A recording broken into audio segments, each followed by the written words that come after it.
Hello बच्चों, कैसे हो आप सब। उम्मीद करते हैं आप सब बहुत बढ़िया होंगे। तो बच्चों, सॉल्यूशन का नेक्स्ट लेक्चर हम स्टार्ट करने जा रहे हैं। पिछली क्लास में हमने क्या पढ़ा था, तो लास्ट क्लास तक हमने बात कर लिया भैया। सॉल्यूशन का एक मेजॉरिटी, आधी से ज्यादा पोर्शन हमने कवर कर लिया, ऐसे मान लो। अब बाकी क्या है, कॉलिगेटिव प्रॉपर्टीज वाला जो टॉपिक है वो बाकी है। इससे पहले हमने राउल्ट्स लॉ पढ़ लिया। राउल्ट्स लॉ के बाद वेपर फेज का composition, ideal solution, non ideal solution क्या होता है, positive negative deviation, azeotropic mixture तक लास्ट क्लास में हमने पढ़ा था। इवन एनसीईआरटी भी हम साथ साथ में पढ़ते जा रहे हैं कि भाई हम पहले यहां पढ़ते हैं, फिर एनसीईआरटी में क्या लिखा है वो सारी चीजें हम देखते हैं। तो आज की क्लास में हम क्या पढ़ने वाले हैं, तो भैया आज की क्लास में हम बात करेंगे कॉलिगेटिव प्रॉपर्टीज की। स्टार्ट करेंगे कॉलिगेटिव प्रॉपर्टीज कितनी होती, क्या होती है, किस तरीके से वहां से क्वेश्चंस आएंगे। इवन एग्जाम में कुछ क्वेश्चन पहले आए हुए हैं, वो भी क्वेश्चंस जो है वो हम यहाँ पे डिस्कस करेंगे। तो चलो जरा स्टार्ट करते हैं भैया जी, कॉलिगेटिव प्रॉपर्टीज। कॉलिगेटिव प्रॉपर्टीज देखो जी, क्या होती है कॉलिगेटिव प्रॉपर्टीज। एक जनरल एग्जांपल से मैं आपको बताता हूं कि कॉलिगेटिव प्रॉपर्टीज क्या होती है। बहुत सिंपल से एग्जांपल से, जैसे मान लो पानी है एक गिलास, इस पानी में मैंने क्या किया, एक दाना चीनी का मिलाया, थोड़ी सी एक दाना जो है वो चीनी का इसमें मिलाया। मैं पूछूं क्या पानी मीठा होगा, तो ऑब्वियसली एक दाने में पानी मीठा नहीं होगा। मैंने एक दाना और चीनी का इसमें मिला दिया, तो अब क्या पानी मीठा हुआ, अभी भी नहीं हुआ। एक दाना और मिलाया, क्या पानी मीठा हुआ, नहीं हुआ। लेकिन एक चीज देखना, बहुत लंबे टाइम तक अगर एक एक दाना आप ऐड करते जाओगे तो पानी की जो मिठास है ना वो धीरे धीरे क्या होती जाएगी, बढ़ती जाएगी। कहने का मतलब ये है कि जो मीठापन है वो एक तरीके से कितने दाने आपने चीनी के मिलाए हैं उस पर डिपेंड कर रहा है। तो हमारे पास किसी सॉल्यूशन की कुछ इस तरीके की प्रॉपर्टीज होती है, कुछ इस तरीके के जो है वो अपने पास फिनोमिनन्स होते हैं जो केवल और केवल number of particles of solute पर डिपेंड करते हैं। कि भाई आपने कितना सॉल्यूट मिलाया है वो उस चीज पर डिपेंड करते हैं, क्या मिलाया है उस पर डिपेंड नहीं करते हैं। क्या कहा कि भाई किसी भी सॉल्यूशन की कुछ ऐसी प्रॉपर्टीज होती है जो केवल और केवल number of particles of solute पर डिपेंड करते हैं। उनको हम क्या बोलते हैं, उनको हम बोलते हैं भैया कॉलिगेटिव प्रॉपर्टीज। ठीक है ना। तो अगर मैं यहां पर बोलूं कि भाई properties of solution which depends only on the number of particles of solute. ठीक है, जो केवल और केवल किस पर डिपेंड करेंगे जी, सॉल्यूट के नंबर ऑफ पार्टिकल्स पर डिपेंड करेंगे। केवल और केवल number of particles of solute पर डिपेंड करेंगे, नेचर पर डिपेंड नहीं करेंगे। ये चीज याद रखना। क्या मिलाया है इससे मतलब नहीं है, कितना मिलाया है इससे मतलब है ना। तो number of particles of solute not on the nature of solute. तो सॉल्यूट की नेचर पर डिपेंड नहीं करेंगे, है ना। Are called colligative properties.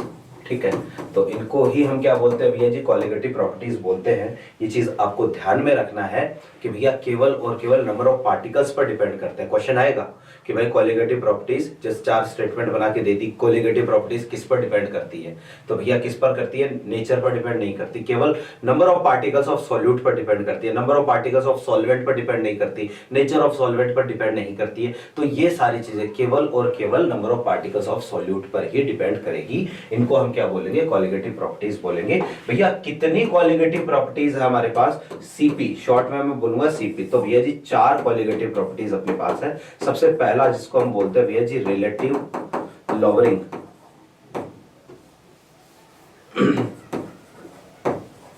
Relative lowering in vapour pressure, ठीक है, या relative lowering of vapour pressure भी बोल सकते हो। शॉर्ट में इसको हम बोलेंगे RLVP। क्या होता है अभी बात करेंगे। दूसरा जो है वो होता है भैया जी जिसको हम बोलते हैं elevation in boiling point.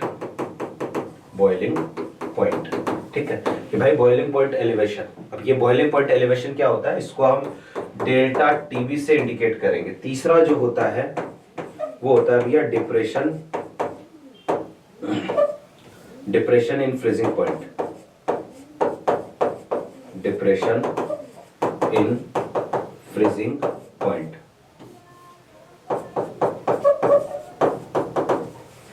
Freezing point. इसको हम शॉर्ट में बोलते हैं भैया डेल्टा टीएफ। चौथा जो होता है जिसको हम बोलते हैं भैया ऑस्मोटिक प्रेशर, है ना, कि भाई ऑस्मोटिक प्रेशर, ये सारी की सारी चीजें हम बहुत ज्यादा डिटेल में पढ़ने वाले हैं। तो ऑस्मोटिक प्रेशर, ठीक है, इसको हम पाई से रिप्रेजेंट करते हैं। तो टोटल 4 कोलिगेटिव प्रॉपर्टी है, ये भी डायरेक्टली पूछ लेता है। 4 ऑप्शन दे दिए आपको, पूछ लिया इनमें से कौन सी एक कोलिगेटिव प्रॉपर्टी है या कौन सी एक कोलिगेटिव प्रॉपर्टी नहीं है। इस तरीके का क्वेश्चन भी आपसे पूछ सकता है। तो स्टार्ट करते हैं जी सबसे पहले RLVP से, है ना, relative lowering in vapour pressure, RLVP। देखो क्या होता है कि भाई relative lowering in vapour pressure क्या है। बहुत सिंपल सा सीधा सा काम है कि relative lowering in vapour pressure में अगर हम देखें तो होता यह है कि जैसे मान लो हमारे पास जो है ना ये कोई सॉल्वेंट है, ठीक है, कोई सॉल्वेंट है मान लो A, ठीक, और अभी जो है ना इसकी सरफेस पर केवल और केवल किसके पार्टिकल है, A के पार्टिकल है। तो यहां पर वेपर केवल और केवल किसकी बनेगी, एक ही बनेगी। केवल और केवल वेपर किसकी बनेगी, एक ही वेपर बनेगी। तो इसका जो प्योर स्टेट का वेपर प्रेशर है वो कितना है, P0A है, ठीक। अब हमने क्या कर दिया, इसमें कोई नॉन वोलेटाइल सॉल्यूट ऐड कर दिया। आप इसमें एक काम करो, एक हमने जो है वो इसमें नॉन वोलेटाइल सॉल्यूट ऐड कर दिया। कोई मान लो नॉन वोलेटाइल सॉल्यूट है कौन, B, और नॉन वोलेटाइल है तो इसका खुद का वेपर प्रेशर कितना है, 0। नॉन वोलेटाइल का मतलब जिसकी वेपर बनती ही नहीं है, और अगर वेपर नहीं बनती है तो वेपर प्रेशर कितना होगा, 0 होगा। तो भैया नॉन वोलेटाइल सॉल्यूट है कोई B, आपने ये इसमें ऐड कर दिया। तो जैसे ही मैं इसमें कोई नॉन वोलेटाइल सॉल्यूट ऐड करूंगा, देखो क्या होगा, नॉन वोलेटाइल सॉल्यूट ऐड करते ही इसके सरफेस पर कुछ पार्टिकल्स है ना, वो सारे के सारे A के पार्टिकल किससे रिप्लेस हो जाएंगे जी, B से रिप्लेस हो जाएंगे। मेरे पास पहले जो कंडीशन ऐसी थी कि भैया ये वाली कंडीशन थी हमारे पास, है ना, कि कुछ हमारे पास जो सरफेस पर A के पार्टिकल्स थे, अब कुछ जो हो A के पार्टिकल जो जगह जगह पर कौन आ गया जी, इस तरीके से B आ गया जगह जगह पर, है ना, ये वाली कंडीशन आ जाएगी। कुछ A के पार्टिकल्स को जो है B ने क्या कर दिया, रिप्लेस कर दिया। अब सोचो कि भाई पहले से A की वेपर क्या बनेगी, कम बनेगी, और A की वेपर कम बनेगी, तो अब नया जो वेपर प्रेशर आपको मिलेगा ना वो पहले से क्या मिलेगा, कम मिलेगा। कहने का मतलब अगर यहां पर मैं बात करता हूं कि सॉल्यूशन का वेपर प्रेशर PS है, तो PS की जो वैल्यू है ना वो P0A से हमेशा क्या मिलेगी, कम ही मिलेगी। और भैया ये जो कमी आती है ना इसको हम बोलते हैं लॉवरिंग इन वेपर प्रेशर। क्या कहा कि भैया होगा ये कि जब भी आप क्या करोगे किसी सॉल्वेंट में, वोलेटाइल सॉल्वेंट है उसमें कोई नॉन वोलेटाइल सॉल्यूट अगर आप ऐड करते हो तो जो एंटायर सॉल्यूशन, पूरा जो सॉल्यूशन मिलेगा उसका जो वेपर प्रेशर होगा वो आपको प्योर सॉल्वेंट के वेपर प्रेशर से क्या मिलेगा, कम मिलेगा। तो इसको हम बोलते हैं क्या, लॉवरिंग इन वेपर प्रेशर। अभी जो है इसी चीज को हम मैथमेटिकली भी जो समझने वाले हैं और वही चीज समझने वाली है। तो यहां पर मैं क्या बोलूंगा, देखो जरा कि when a non-volatile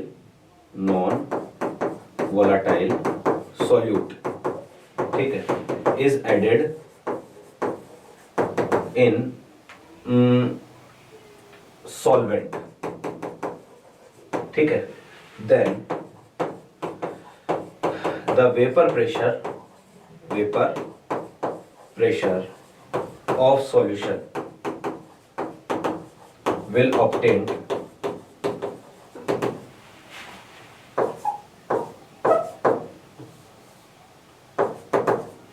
more than या less than the vapor pressure of pure solvent, ठीक है। ये हमारे पास कंडीशन है कि पूरे सॉल्यूशन का जो वेपर प्रेशर है ना वो आपको प्योर सॉल्वेंट के वेपर प्रेशर से क्या मिलेगा, कम मिलेगा। अब इधर आओ जरा कि ये कमी कितनी होगी। देखो जी राउल्ट ये कहता है P सॉल्यूशन, राउल्ट के according P solution equal to क्या होता है, P0A XA प्लस क्या होता है, P0B XB। ये राउल्ट ने कहा था कि भाई किसी भी सॉल्यूशन का वेपर प्रेशर जो है वो इतना हम इस तरीके से निकालते हैं। अब क्योंकि हमारा जो सॉल्यूट है वो नॉन वोलेटाइल है और सॉल्यूट नॉन वोलेटाइल है तो P0B कितना कर दो, 0 कर दो। तो मेरे पास P सॉल्यूशन की वैल्यू आ गई कितनी, P0A XA के इक्वल। ये पूरे सॉल्यूशन का वेपर प्रेशर है और हमें पता है कि देखो XA की वैल्यू तो 1 से तो कम ही आएगी और अगर एक्स ए की क्यों, क्योंकि यार आपने देखो यहाँ एक्स ए की वैल्यू 1 है क्योंकि जो ए है वो प्योर है। अब आपने बी मिला दिया तो अब सॉल्यूशन में दो चीजें हो गई, ए भी हो गया बी भी हो गया, तो ए की मोल फ्रैक्शन क्या हो गई, कम हो गई। हमें पता है एक सॉल्यूशन के जितने भी कंपोनेंट होते हैं सबकी मोल फ्रैक्शन का सम कितना होता है, 1 होता है। तो अगर सबकी मोल फ्रैक्शन का सम 1 होता है तो यहाँ पर जो है मैं बोलूंगा एक्स ए की वैल्यू 1 से छोटी होगी, 1 से छोटी होगी तो पी सॉल्यूशन की वैल्यू जो है ना पी नॉट ए से कम ही आएगी। या फिर आप इसको ये समझ लो, देखो जरा कि मैं क्या बोलूंगा, X A plus X B equal to कितना है 1। मैं काम कर रहा हूं यहां से एक्स ए की वैल्यू निकाल के इस इक्वेशन में रख रहा हूं, तो एक्स ए इक्वल टू आ गया 1 माइनस कितना एक्स बी, ऐसा बोल सकता हूं मैं। एक्स ए की वैल्यू आप यहां पर रख दो, तो अगर एक्स ए की वैल्यू यहां रखूंगा तो पी सॉल्यूशन इक्वल टू कितना आएगा, P not A minus P not a, और यहां क्या आ जाएगा एक्स बी। देख लो जरा, ऐसा ही होगा। यहां से आप इसको इधर उधर कर दो, P not A X B is equal to P not A minus P solution. एक चीज देखो कि भाई पहले वेपर प्रेशर कितना था, इनिशियल वेपर प्रेशर मिलाने से पहले कितना था, पी नॉट ए, और जब आपने मिला दिया तो मिलाने के बाद वेपर प्रेशर कितना आया, P solution. Initial vapour pressure इतना था, मिलाने के बाद वेपर प्रेशर कितना आ गया, पी सॉल्यूशन के इक्वल आ गया। तो मुझे ये बताओ कि ये वाली वैल्यू जो वो क्या है, P not A minus P solution, इसको हम बोलते हैं lowering in vapour pressure, lowering in vapour pressure. कि यार ये वेपर प्रेशर में कमी है, कि पहले मान लो वेपर प्रेशर 100 था और जब आपने नॉन वोलेटाइल सॉल्यूट ऐड कर दिया तो नया वेपर प्रेशर आ गया मान लो 80, तो कमी कितने की आई, 100 माइनस 80 करोगे 20 की कमी आई।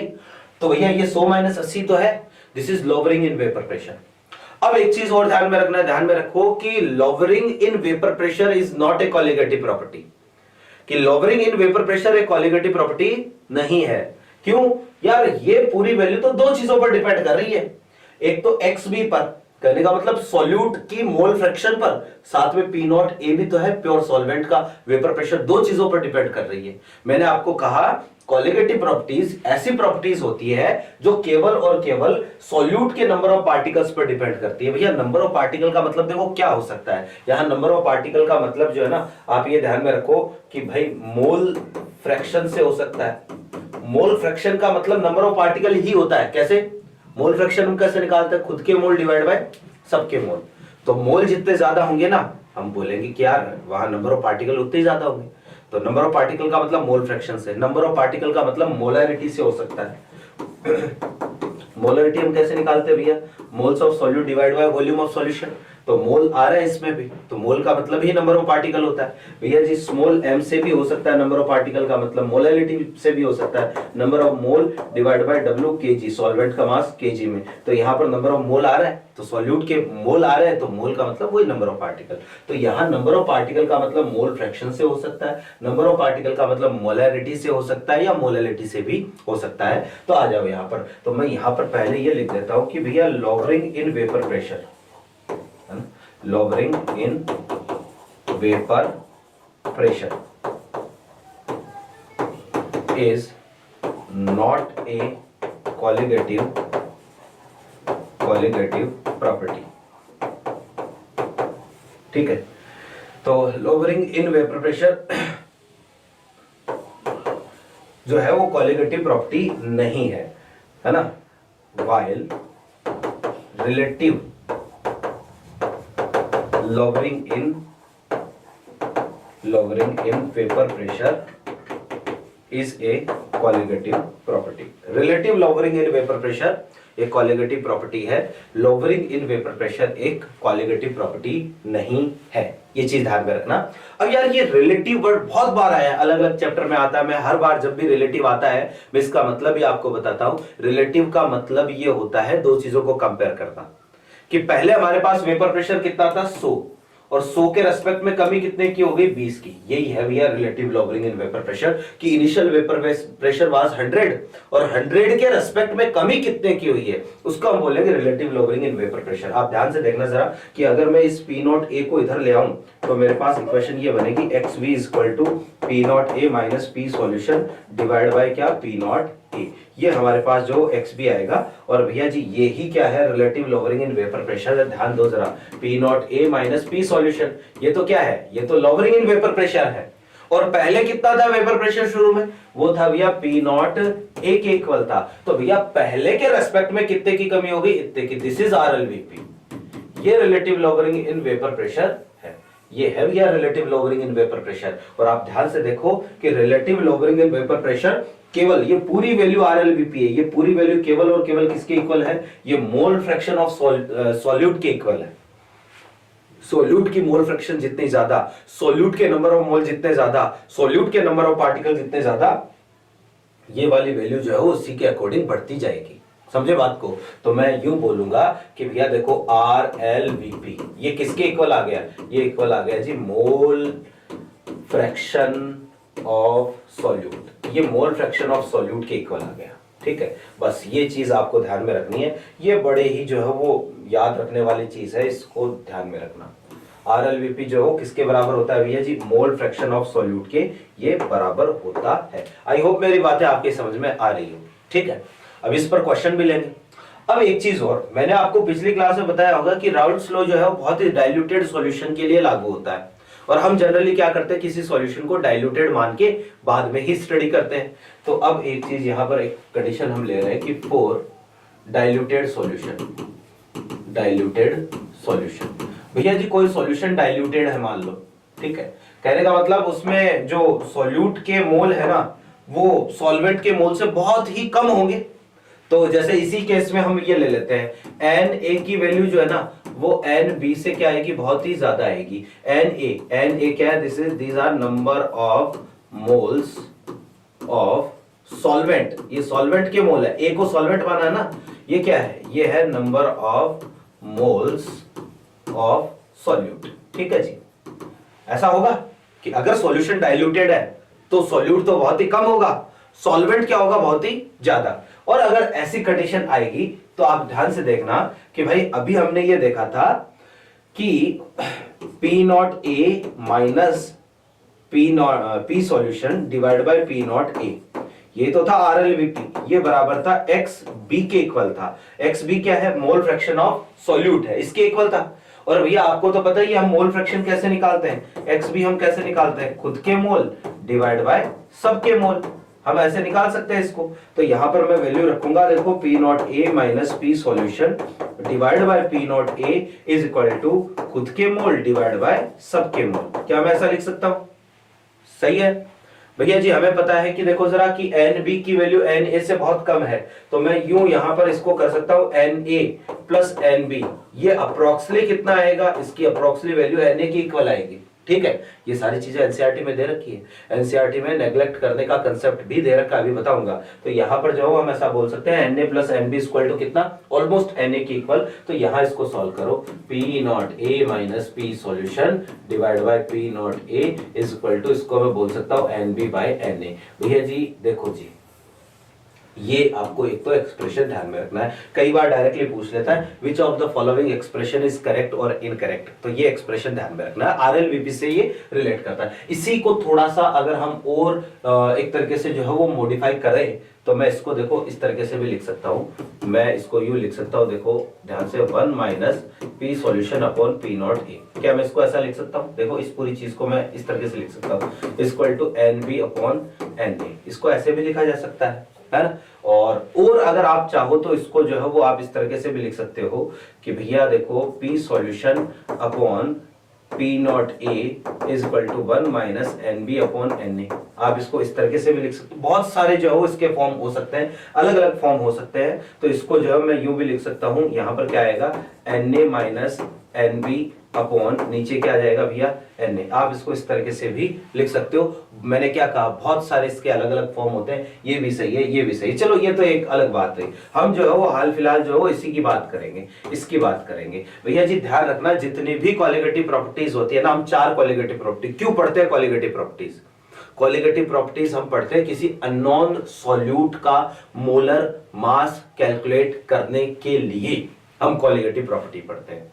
मैं थोड़ा सा जो आउट ऑफ द ट्रैक चल के आपको एक छोटा सा पॉइंट जो पहले मैं बताता हूं, फिर हम इस पॉइंट की तरफ वापस आएंगे। देखो सर, कि जैसे मान लो लैब में जब आपके एग्जामिनर आता है, या यूं कहो कि आपके प्रैक्टिकल जब होते हैं, तो आपके प्रैक्टिकल होते हैं तो जो एग्जामिनर है ना वो आपको क्या करता है, एक कागज की पुड़िया देता है, ठीक है, और इस पुड़िया में आपको ये बोलता है कि भाई पहचानो कि इस पुड़िया में क्या है, कौन सा कंपाउंड है, या इसमें जो भी पुड़िया में जो आपको एक पाउडर दिया है और बोलेगा कि इस पाउडर में कौन कौन से एलिमेंट है, आप इसको आइडेंटिफाई करो, ठीक है। आपने 12th क्लास में, अगर आप नहीं है अभी 12th में है, तो आपको शायद प्रैक्टिकल करवाया जाए, या आपने 12th पास कर ली है, आप ड्रॉपर है, या फिर 12th के बाद की जो स्टडी वो कर रहे हैं और क्लास देख रहे हैं, तो आपने 12th में ये प्रैक्टिकल जरूर किए होंगे। आपके स्कूल में जो है जब लास्ट में जनवरी फरवरी में प्रैक्टिकल स्टार्ट होते हैं, आपको जो है पूरी साल में लैब का मुंह दिखाया जाता है, एक बार मुंह दिखाई करवाई जाती है, तो वहां पर जो एग्जामिनर आता है, हालांकि जो ये प्रैक्टिकल्स किस तरीके से करवाए जाते हैं ये आपको भी पता है और हमें भी पता है, सच्चाई किसी से छुपी नहीं है, तो वैसे तो मामला सेट हो ही जाता है, आपको पता है ना, टेबल के नीचे से। लेकिन ये प्रैक्टिकल एक्चुअल में करवाई जानी चाहिए। तो उसमें एक प्रैक्टिकल का आपका हिस्सा है कि आपको एक कागज की पुड़िया मिलती है, उसमें पाउडर दिया जाता है और उस पाउडर में आपको बोलता है कि भाई कौन से ग्रुप के रेडिकल हैं, आपको इस तरीके का सवाल पूछ सकता है। आपको ये भी पूछ सकता है कि इसमें एलिमेंट को आइडेंटिफाई करो, कार्बन है कि नहीं है, हाइड्रोजन है कि नहीं है, ऑक्सीजन है कि नहीं है ना। आपको ये भी पूछ सकता है कि इस कंपाउंड का एम्पिरिकल फॉर्मूला क्या होगा, जो आपको पुड़िया में दिया उसका एम्पिरिकल फॉर्मूला निकालो। आपको ये भी पूछ सकता है उसका मोलिकुलर फॉर्मूला क्या होगा। ये सारी चीजें जो है आपको पूछी जा सकती है, लेकिन ये सारे काम होते नहीं है लैब में, वो एक अलग बात है। तो ये जो है ना वो कैसे पता चलता है, तो देखो जरा, जैसे मान लो मैंने जो है वो आपको एक पाउडर में, एक पुड़िया में व्हाइट पाउडर दे दिया। अब वो व्हाइट पाउडर जो है वो मान लो ग्लूकोज है, तो आपको कैसे पता चलेगा कि यार ये ग्लूकोज है। तो सबसे पहला आप फिजिकल उसको देख के बाद में पहचानने का प्रयास करो कि यार व्हाइट कलर है, तो व्हाइट कलर है, तो ये व्हाइट कलर के तो और भी बहुत सारे कंपाउंड होते हैं, ग्लूकोज भी व्हाइट होता है, नमक भी व्हाइट होता है ना, इसके अलावा यूरिया भी व्हाइट होता है, बहुत सारे होते हैं व्हाइट कलर के कंपाउंड, तो देख के तो नहीं पहचान सकते। फिर दूसरा जो है उसको सूंघ के पहचानने का प्रयास करेंगे तो उसमें कोई खुशबू भी या दुर्गंध भी नहीं आती है। तीसरा जो है वो आप चख के नहीं पहचान सकते, ध्यान में रखना, ये कभी नहीं करना, क्योंकि आप सोचो कि हो सकता है वो ग्लूकोज ना हो, कुछ और हो, साइनाइड वाइनाइड हो, तो आप जैसे रखोगे तो मामला खत्म। वो सूंघ के जो हो चख के नहीं पहचानना है, क्योंकि सावधानी हटी सब्जी बूढ़ी बटी, ठीक। तो यहाँ पर जो है वो आपको सूंघ के या चख के उसको नहीं पहचानना होता है। फिर इसके बाद में जो है वो अब कुछ एक्सपेरिमेंट्स होते हैं, कुछ रिएक्शंस होती है, उन रिएक्शन से आपको आइडेंटिफाई करना होता है कि ये इसमें क्या क्या है। और हर एलिमेंट का अपने आप में एक पर्टिकुलरली टेस्ट होता है, कार्बन का अलग, हाइड्रोजन का अलग, ऑक्सीजन का अलग। तो हम क्या करते हैं, वो टेस्ट परफॉर्म करवाते हैं और फिर जो है इसमें बताते हैं कि इसमें कार्बन है, इसमें हाइड्रोजन और ऑक्सीजन है। इस प्रोसेसर को ही हम बोलते हैं भैया जी एक तरीके से क्वालिटेटिव एनालिसिस। ये पार्ट है आपके जो है वो एक ऑर्गेनिक में टॉपिक है एस्टिमेशन प्योरिफिकेशन वाला। आप चाहे नीट की तैयारी कर रहे हो चाहे जेई की तैयारी कर रहे हो, हर साल एक क्वेश्चन इससे जरूर आता है, जरूर आता है, जरूर आता है। मैंने प्ले लिस्ट में उसको ऑलरेडी ऐड किया हुआ है, आप जाके देख लो, 3 से 4 क्लासेस उसकी है ना। डिटेल में, इतना ज्यादा डिटेल में आपको पूरे यूट्यूब पर कहीं नहीं मिलेगा ये टॉपिक, ठीक है ना। फिर आ जाओ जरा कि आपने पहचान लिया एक बार कार्बन है, हाइड्रोजन है, ऑक्सीजन है। फिर आपको एग्जामिनर बोलेगा कि चल एक काम कर, मुझे ये बता कि कार्बन का परसेंटेज कितना है सैंपल में, उस सैंपल में हाइड्रोजन का परसेंटेज कितना है और उस सैंपल में ऑक्सीजन का परसेंटेज कितना है, इनका परसेंटेज बता। तो अब परसेंटेज बताने के लिए आपको देखो क्या करना पड़ेगा, आपको एक होता है जिसको हम बोलते हैं क्वांटिटेटिव एनालिसिस। क्या बोलते हैं? Quantitative analysis. ये आपको करवाना पड़ेगा। हर एक एलिमेंट का अपने आप में एक अलग तरीके से क्वांटिटेटिव एनालिसिस होता है, तो वो एनालिसिस आप करवाओगे और क्वांटिटेटिव एनालिसिस से आप बताओगे कि यार इसमें कार्बन का परसेंटेज कितना है, यार इसमें हाइड्रोजन कितना है, ऑक्सीजन कितना है। आपने परसेंटेज बता दिया और एक बार जब परसेंटेज आ जाता है तो परसेंटेज से हम निकालते भैया एम्पिरिकल फॉर्मूला। एम्पिरिकल फॉर्मूला, ठीक है। जैसे मान लो एम्पिरिकल फॉर्मूला है CH2O और एम्पिरिकल फॉर्मूला को आपको पता है कि भाई हम क्या करते हैं, जैसे एम्पिरिकल फॉर्मूला इनटू n, यही क्या होता है, मॉलिक्यूलर फॉर्मूला होता है। मोल कांसेप्ट में आपने सीखा होगा, n से मल्टीप्लाई करते हैं। जैसे इसको 6 से मल्टीप्लाई करता हूं, C6H12O6 है ना। तो एम्पिरिकल फॉर्मूला को n से मल्टीप्लाई करते हैं तो मॉलिक्यूलर फॉर्मूला आता है। और ये n निकालने के लिए हम क्या करते हैं भैया, ऊपर तो आता है मोलर मास, नीचे हमारे पास आता है एम्पिरिकल फॉर्मूला मास, ठीक है। जैसे इसका जो वो एम्पिरिकल फॉर्मूला मास कितना है 30, ग्लूकोज का मोलर मास कितना है 180, तो 180/30 करोगे तब जाके 6 आएगा। लेकिन मान लो कि कोई कंपाउंड है, हमें तो पता ही नहीं है ये ग्लूकोज है और हमें पता नहीं है ये ग्लूकोज है, तो हम मोलर मास कहां से लेके आएंगे? तो आपको वो मोलर मास भी उसका कैलकुलेट करना पड़ेगा, प्रैक्टिकली निकालना पड़ेगा।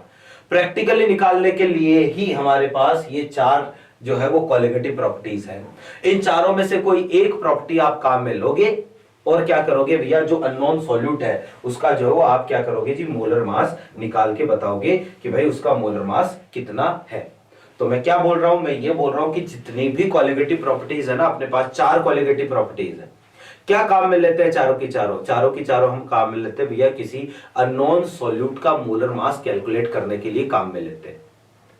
अब चारों में से कौन सी सबसे बढ़िया है, कौन सी सबसे घटिया है, ये हम बाद में बात करेंगे, चारों पढ़ने के बाद में हम इस पर आएंगे। अभी के लिए दिमाग में रखना कि कोलिगेटिव प्रॉपर्टीज क्या काम में आती है, अननोन सॉल्यूट का मोलर मास कैलकुलेट करने के काम में आती है। उनमें से ही एक आरएलवीपी है, और ये भी हम जो अननोन सॉल्यूट का मोलर मास कैलकुलेट करने के ही काम में लेंगे। आप देखो इस एक्सप्रेशन को जो है ना, मैं इस तरीके से लिख सकता हूं, P not A minus P solution divide by नीचे क्या आएगा, P not A is equal to, भैया जी N B moles of B.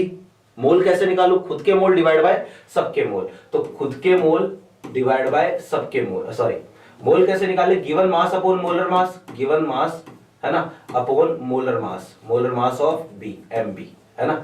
और भैया यहां पर ए के मोल कैसे निकाले, गिवन मास मान लो x ग्राम है अपॉन मोलर मास कितना, एम ए। ये लो जी, इसको थोड़ा सा और मैं मॉडिफाई करके मैं यहां लिख रहा हूं, ध्यान से देखना, P not A minus P solution upon P not A is equal to, इसको मैं लिख सकता हूं X B by X A और इनटू यहां ऊपर आ जाएगा एम ए और नीचे आ जाएगा एम बी। आपको एक का मोलर मास देगा और दूसरे का मोलर मास क्या करेगा, पूछेगा। तो ये है भैया हमारे पास आरएलवीपी, ये काम में आता है। बहुत सारे क्वेश्चन डायरेक्टली भी पूछे जाते हैं कि भाई आरएलवीपी जो है ना, उससे डायरेक्टली भी सवाल आते हैं, और आरएलवीपी से आपको अननोन सॉल्यूट का मोलर मास, आपको सारे डेटा देगा, आपको अननोन सॉल्यूट का मोलर मास जो है ना वो यहां से पूछ लेगा। आई होप मेरी बातें आपके समझ में आ रही होगी। तो ये बहुत ही छोटा सा एक कोलिगेटिव प्रॉपर्टी है। आरएलवीपी क्या है, केवल इतना कि जब आप क्या करते हो, किसी सॉल्वेंट में कोई नॉन वोलेटाइल सॉल्यूट ऐड करते हो तो वेपर प्रेशर में क्या आ जाती है, कमी आ जाती है। और जो रिलेटिव लोवरिंग वेपर प्रेशर में होता है, जो रिलेटिव लोवरिंग इन वेपर प्रेशर है, वो इक्वल होता है किसके, मोल फ्रैक्शन ऑफ सॉल्यूट के इक्वल होता है। अगर आपको आरएलवीपी पूछे तो आप समझ जाना कि आपको मोल फ्रैक्शन ऑफ सॉल्यूट निकालना है, या अगर आपको मोल फ्रैक्शन ऑफ सॉल्यूट दे रखा है तो आपको जो वो आरएलवीपी निकालना है। मैं एक दो क्वेश्चन से आपको इसको एक्सप्लेन करता हूं। देखो जी, क्वेश्चन कैसे आएगा वो बड़ी चीज है ना, कि जब तक हमें क्वेश्चन का पता नहीं है हम क्या करेंगे। जैसे एक सवाल लेते हैं कि भाई 2 moles of urea are added in 180 gram water, 180 gram water, calculate the RLVP for solution। आपको इस सॉल्यूशन का क्या निकालना है, आरएलवीपी निकालना है। ठीक है, सिंपल सा काम है। देखो यूरिया है, ग्लूकोज है, सुक्रोज है, ये सारे के सारे नॉन वोलेटाइल होते हैं, ध्यान रखना। तो अब आपको आरएलवीपी निकालना बहुत सिंपल सा काम। अभी मैंने आपको कहा था कि यार आरएलवीपी जो होता है ना, आरएलवीपी ये किसके बराबर होता है, ये बराबर होता है मोल फ्रैक्शन ऑफ सॉल्यूट। ये सॉल्यूट की मोल फ्रैक्शन के बराबर होता है। और सॉल्यूट की जो मोल फ्रैक्शन है ये क्या है, तो सॉल्यूट की मोल फ्रैक्शन निकालने का तरीका बहुत सिंपल सा, देखो जरा, एक्स यूरिया निकालना है ना, ये एक्स यूरिया के ही तो बराबर होगा। तो एक्स यूरिया निकालना है तो खुद के मोल डिवाइड बाय सबके मोल। पानी के मोल कितने हैं भैया, गिवन मास अपॉन मोलर मास, कितने आ गए 10 मोल, तो खुद के डिवाइड बाय सबके 12। आंसर इज 1/6, यही आंसर है हमारा, खत्म बात है ना। तो सिंपल सा काम है, आपको आरएलवीपी पूछे तो आपको यही काम करना है। एक क्वेश्चन और ले रहा हूं मैं यहाँ पर, देखिएगा।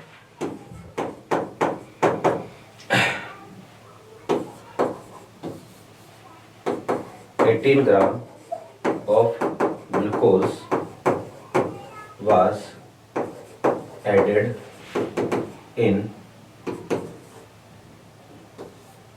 180 gram water to prepare a homogeneous mixture। ठीक है, आपको आगे बोल दिया calculate the vapour pressure of this mixture eight 100 degree centigrade. देखिएगा कि भैया आपको क्या करना है, इस मिक्सचर का वेपर प्रेशर निकालना है। किस टेम्परेचर पर निकालना है? 100 डिग्री सेंटीग्रेड पर आपको इसका वेपर प्रेशर निकालना है। बहुत सीधा सा सिंपल सा काम है। ग्लूकोज नॉन वोलेटाइल होता है। अगर मान लो यही सवाल आपको पहले में देता, जैसे राउट्स लो हमने जब पढ़ा था, तब जो है वो मैं ये सवाल आपको देता है ना कि ए और बी दो लिक्विड है, लिक्विड लिक्विड सॉल्यूशन अगर ये होता तो जो है वो आप क्या करते, P solution equal to P not A X A plus P not B X B, उस तरीके से जो है आप इसको सॉल्व करते। लेकिन भैया यहाँ पर जो है ना, ये ग्लूकोज तो कैसा होता है, नॉन वोलेटाइल होता है, सॉलिड होता है। तो सॉलिड इन लिक्विड का ये मिक्सचर है और सॉलिड इन लिक्विड का मिक्सचर है। तो यहां पर देखो आपको क्या करना है कि भाई सबसे पहले तो हम एक काम करते हैं, मोल निकालते हैं इनके। ग्लूकोज का मोल में निकाल लो। ग्लूकोज का मोल खुद का गिवन मास कितना, 18 ग्राम डिवाइड बाय 180, इसका मोल आया 0.1। पानी के मोल निकालते हैं, तो पानी के mole given mass upon molar mass कितना आया, 10। ठीक है जी, मोल आ गए दोनों के। अब क्या करना है, तो भैया हमें ये पता है कि जो RLVP होता है वो मोल फ्रैक्शन ऑफ सॉल्यूट के इक्वल होता है। तो RLVP मैं निकालता हूं, RLVP mole fraction of solute खुद का डिवाइड बाय सबका। तो ये मेरे पास जो है वो क्या आ गया, RLVP आ गया। चलो जी, अब क्या करना है, तो भैया बहुत सिंपल सा काम। मैंने आपको पहले भी कहा था कि ये जो 100 डिग्री सेंटीग्रेड दे रखा है ना, इसका मतलब है 100 डिग्री सेंटीग्रेड पानी का बॉइलिंग पॉइंट होता है, और पानी का बॉइलिंग पॉइंट है तो उसको यहां पर हमें काम में लेना है। देखो जरा कि RLVP होता क्या है, P not A minus P solution divide by P not A is equal to 0.1 divide by 10.1। ये आपको दे रखा है। अब आप सोचो P नॉट ए क्या है, ये है प्योर सॉल्वेंट का वेपर प्रेशर। प्योर सॉल्वेंट कौन, पानी। तो पानी का वेपर प्रेशर, P सॉल्यूशन, ये तो आपको निकालना है। अब यार पानी का वेपर प्रेशर कितना, 100 डिग्री सेंटीग्रेड पर प्योर वाटर का वेपर प्रेशर कितना होता है, तो भैया 100 डिग्री सेंटीग्रेड पानी का बॉइलिंग पॉइंट है। और बॉइलिंग पॉइंट पर किसी भी लिक्विड का वेपर प्रेशर कितना होता है, बॉइलिंग पॉइंट पर किसी भी लिक्विड का जो वेपर प्रेशर है वो एटमॉस्फेरिक प्रेशर के बराबर होता है, 1 ATM के बराबर होता है। समझ गए बात को। तो ये हमारे पास कंडीशन है कि ये वाली वैल्यू जो है वो हमारे पास 1 ATM है, या आप इसको 760 mmHg भी ले सकते हो। तो मैं ATM से सॉल्व कर रहा हूं। तो भैया P नॉट ए की वैल्यू आपको ये ध्यान में रखना है, at 100 degree centigrade P not A जो हो गया वो कितना हो गया, 1 ATM हो गया, या बोल दो 760 mmHg के इक्वल हो गया। तो सॉल्व करते हैं, 1 minus P solution divide by 1 equal to 0.1 by 10.1। Solve कर दो, इधर उधर कर दो, तो ये आया भैया 10.1 minus 10.1 PS is equal to कितना, 0.1। इधर उधर कर दो तो पी सॉल्यूशन की वैल्यू निकल के आ गई भैया 10 डिवाइड बाय 10.1 ATM। ये लो जी, यही हमारा क्या है, आंसर है। तो RLVP को काम में लेते हुए आपको ये सारी चीजें पूछ सकता है कि भैया वेपर प्रेशर कितना होगा सॉल्यूशन का। इस तरीके का सवाल अक्सर पूछा जाता है, ध्यान में रखना भैया, ये सवाल बहुत ही ज्यादा इंपॉर्टेंट है। ठीक है, हाँ तो भाई देखो इस क्वेश्चन के बाद एक और क्वेश्चन हम इस पर लेते हैं कि भाई देखो, जैसे ये एक सवाल है कि भाई calculate the vapour pressure lowering caused by addition of 50 gram of sucrose to 500 gram of water if vapour pressure of pure water at 25 degree centigrade 23.8 आपको ये दे रखा है। एक क्वेश्चन है भैया, बहुत सिंपल सा काम है। अभी जो पहले सवाल किया था ऑलमोस्ट वैसा ही है। अब देखो जरा कि हमें ये पता है कि जो RLVP होता है ना, कि भाई P not A minus PS divide by P not A, ये RLVP है। और इसकी वैल्यू जो है वो मैंने कहा था कि भाई मोल फ्रैक्शन ऑफ सॉल्यूट के बराबर होता है। किसी भी सॉल्यूशन में हम ये मान के चलते हैं कि सॉल्यूशन बहुत ज्यादा क्या होता है, डाइल्यूटेड होता है। तो अगर इस तरह की कंडीशन है तो मैं यहां पर क्या बोलूंगा, देखो जरा कि XB अपॉन XA और नीचे आ जाएगा हमारे पास MB अपॉन MA। ये क्या था, नेग्लेक्ट करके हम ऐसा कर सकते हैं। और आपको RLVP के सवाल इसी तरीके से सॉल्व करने हैं, ये चीज ध्यान में रखना। तो आपको देखो क्या पूछ रखा है, आपको पूछ रखा है वेपर प्रेशर लॉवरिंग। कहने का मतलब आपको इस वाले की वैल्यू पूछ रखी है कि भाई ये है वेपर प्रेशर लॉवरिंग। तो मैं एक काम करता हूं, पहले तो मैं RLVP निकालता हूं, P not A minus P solution divide by P not ए। पहले तो हम ये निकालते हैं, वैल्यूज रखो कि भाई सॉल्यूट का मास कितना है 50, सॉल्वेंट का मास कितना 500, सॉल्यूट का मोलर मास 342 और सॉल्वेंट का मोलर मास हमें पता है कितना होता है 18, इसको कैंसिल करते हैं, ये गया 10 बार, तो भैया मेरे पास P not A minus P solution divide by P not ए, इसकी वैल्यू आ गई 18 डिवाइड बाय 3420। ये हमारे पास जो है वो RLVP की वैल्यू, आपको RLVP नहीं पूछा है, आपको लोअरिंग इन वेपर प्रेशर पूछा है, तो लोअरिंग इन वेपर प्रेशर मैं कैसे निकालूंगा, P not A minus P S is equal to, ये आएगा 18 डिवाइड बाय 3420 और ऊपर जो है वो आ जाएगा 23.8, ये लीजिए यही अपना आंसर है, इसको सॉल्व करोगे ये आएगा 0.125 mmHg। ठीक है, तो इस तरीके के क्वेश्चन जो है यहाँ से पूछे जाते हैं। देखो जी एक क्वेश्चन और लेते हैं भैया, ये क्वेश्चन जेईई मेंस में आया हुआ है, और एक चीज ध्यान में रखना भैया, नीट में जेईई मेंस के सवाल एज इट इज रिपीट होते हैं, तो जितने भी नीट एस्पिरेंट है मैं सबको यही बोलूंगा कि भैया आपको जेईई मेंस के पेपर सॉल्व करके जाने हैं नीट के एग्जाम से पहले पहले, क्लियर है बात। तो आ जाओ जरा यहाँ पर बात करते हैं, 2 molal solutions, 5 molar solutions are prepared by dissolving in non-electrolyte non-volatile solutes separately in the solvents X and Y। ठीक है कि भाई दो अपने पास जो है वो 5 मोलर सॉल्यूशन है जिनकी मोलरिटी 5 है, और इनको जो है वो हमने क्या किया, प्रिपेयर किया, बनाया, और अलग अलग सॉल्वेंट में, कि भाई पहले में सॉल्वेंट X है, दूसरे में सॉल्वेंट क्या है Y है। The molecular weight of solvents are mx and my respectively। जो सॉल्वेंट थे उनके मोलर मास कितने कितने mx और my है। ठीक है, फिर आगे आपको बोल रखा है where mx is equal to mx और my के बीच में आपको रिलेशन दे दिया। ठीक है, आगे क्या बोल रखा है, the relative lowering or vapor pressure of solution x is small m times that of the solution in y। कि भाई जो x वाले का है ना, चलो मैं एक एक करके सारी चीजें लिख के लेता हूं साइड में। कई बार होता है ना कि भाई क्वेश्चन इतना लेंथी होता है, ऊपर से पढ़ते पढ़ते जैसे ही नीचे आते हैं तो पता चला कि यार ऊपर वाला भूल गए, तो साथ साथ जो चीजों को आप नोट कर दो कि भाई हमारे पास कंडीशन ऐसी कि 2 सॉल्यूशन है, एक तो है सॉल्यूशन 1 है ना, दूसरा है सॉल्यूशन 2, ऐसे मान लेते हैं, है ना। तो सॉल्यूशन 1 जो है ना, आपको बोल रखा है इसकी मोलरिटी भी कितनी है 5 मोलर, ठीक, ये भी 5 मोलर है और दूसरे की मोलरिटी भी कितनी है 5 मोलर है। इसमें जो है वो सॉल्वेंट X है, इसका सॉल्वेंट क्या है Y है। ठीक है, आपको X और Y का रिलेशन, मोलर मास का रिलेशन दे रखा है, आपको ये दे रखा है कि भाई mx कि X का मोलर मास जो है Y के मोलर मास से 3/4 टाइम्स है। ठीक है, आगे आपको दे रखा है द रिलेटिव लॉवरिंग और vapour pressure of solution X is m times of solution Y। कहने का मतलब मैं ये बोलूंगा RLVP of X is m times of RLVP of y, ऐसा ही बोल रखा है।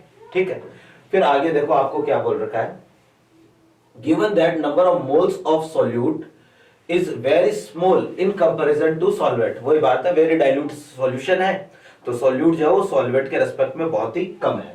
ठीक है, the value of small m, आपको इस यहां स्मॉल m की जो वैल्यू है ना ये पूछ रखी है। ठीक, तो चलो जी स्मॉल m निकालना है। अगर आप कर सकते हो तो वीडियो को पॉज करो और इस पर सोचो जरा कि कैसे हम इसको करेंगे, सारे रिलेशंस आपके सामने है। ठीक, आ जाओ जरा कि सबसे पहले मैं बात करता हूं भैया फॉर सॉल्यूशन 1 के लिए। ठीक, सॉल्यूशन 1 के लिए आपको मोलरिटी दे रखी है कितनी 5 है ना, तो भैया RLVP मुझे निकालना है, और RLVP हमें पता है ये बराबर होता है किसके, मोल फ्रैक्शन ऑफ सॉल्यूट के बराबर होता है। चलो जी, मोलरिटी गिवन है 5 मोलर सॉल्यूशन। इसका मतलब क्या है, इसका मतलब ये है कि 5 मोल्स ऑफ, भैया इसमें जो है वो सॉल्यूट है ना, क्योंकि सॉल्यूट तो सेम ही है, 5 moles of solute are dissolved in क्या बोलूंगा 1000 ग्राम ऑफ सॉल्वेंट, और यहां सॉल्वेंट कौन है X। क्लियर है बात, ये हमारे पास जो है वो पहला, मैंने क्या कहा था कि भाई जब भी एक कंसंट्रेशन टर्म को दूसरे में बदलना हो तो जो दे रखा उसका मतलब लिखो। तो आपको दे रखा है मोलरिटी और आपको जो है वो काम में लेना है मोल फ्रैक्शन। तो यहां से एक काम करता हूं मैं, RLVP निकालता हूं, RLVP ऑफ X। तो हमें पता है मोल फ्रैक्शन ऑफ सॉल्यूट के बराबर होती है। तो मोल फ्रैक्शन कैसे निकाले भैया, खुद के मोल कितने 5 डिवाइड बाय सबके मोल। तो सबके मोल कितने आ जाएंगे, सबके मोल आ जाएंगे देखो जरा 1000 डिवाइड बाय ये आ जाएगा mx कि भाई सॉल्वेंट के मोल कितने, गिवन मास अपॉन मोलर मास करूंगा। अब साथ में इसमें 5 भी ऐड करना पड़ेगा, 5 ऐड करना पड़ेगा कि नहीं करना पड़ेगा, खुद के मोल डिवाइड बाय सबके मोल। लेकिन उसने ये कहा है कि ये 5 जो है वो इसके रेस्पेक्ट में बहुत ही कम है, तो आप 1000 बाय mx के रेस्पेक्ट में 5 को नेग्लेक्ट कर सकते हो। तो नीचे मेरे पास जो है वो ये आ जाएगा भैया 1000 है ना, डिवाइड बाय mx कहा जाएगा, ऊपर जाएगा, ये इस तरह की कंडीशन आएगी है ना। तो भैया ये खुद के मोल डिवाइड बाय सबके मोल में 5 को मैंने जो है वो सॉल्वेंट के रेस्पेक्ट में नेग्लेक्ट कर दिया। इसको आप बोल दो जी इक्वेशन नंबर कितना 1। क्लियर है बात।